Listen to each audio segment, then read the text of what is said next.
Bonsoir à tous, ravi de vous retrouver sur TVR. Nous sommes le jeudi 8 novembre au programme de votre TVR Soir. Actualité locale, sport et culture. Et puis en deuxième partie d'émission, on retrouvera également Léna Levaché pour la chronique C'est pratique. Vous êtes juriste à l'association CNL 35, une association de défense des consommateurs. Et puis on parlera avec vous des arnaques auxquelles les seniors peuvent être confrontés.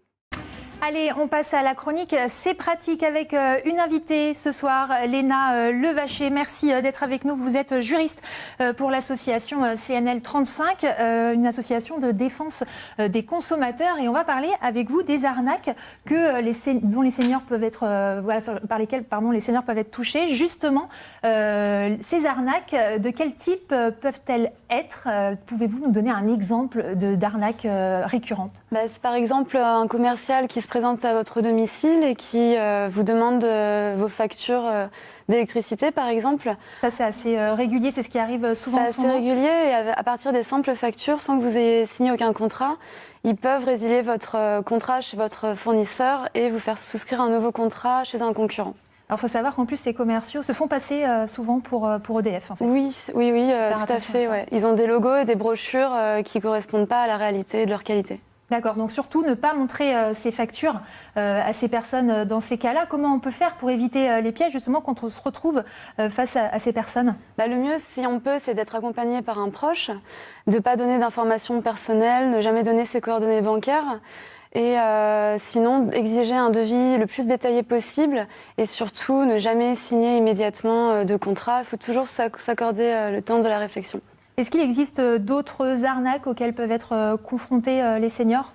Il y a du démarchage téléphonique où on vous appelle en vous annonçant que vous avez gagné un lot ou un cadeau, qu'il faut venir le retirer en boutique. Et dans ce cas-là, on va essayer de vous vendre un produit en boutique sans que vous bénéficiez dans ces cas-là d'un droit de rétractation. Alors, il faut savoir qu'en plus, on peut ne pas acheter tout de suite ou souscrire un contrat tout de suite. On peut par exemple demander un devis.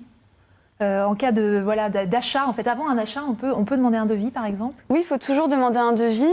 C'est tout bête, mais il faut y penser. Oui, et puis on peut comparer avec les devis d'autres professionnels avant de choisir celui qui nous convient le mieux par rapport à nos ressources aussi. Oui. Il faut toujours y penser. C'est vrai qu'on est souvent en plus poussé par ces personnes qui sont assez douées justement pour nous convaincre. Oui, c'est des techniques, c'est toujours des personnes qui sont très aimables et il y a beaucoup de gens qui sont pas du tout naïfs mais qui se retrouvent à signer quelque chose qu'ils pourront jamais financer mais pour lesquels ils ont été engagés. Alors, vous avez créé une tablette, enfin plutôt une plaquette Réflexe Senior, justement, pour aider à contrer ces arnaques. C'est une plaquette d'information. Qu'est-ce qu'on peut y trouver? C'est une plaquette d'information à destination des seniors et de leurs proches. Ça renseigne sur les droits de la vie quotidienne.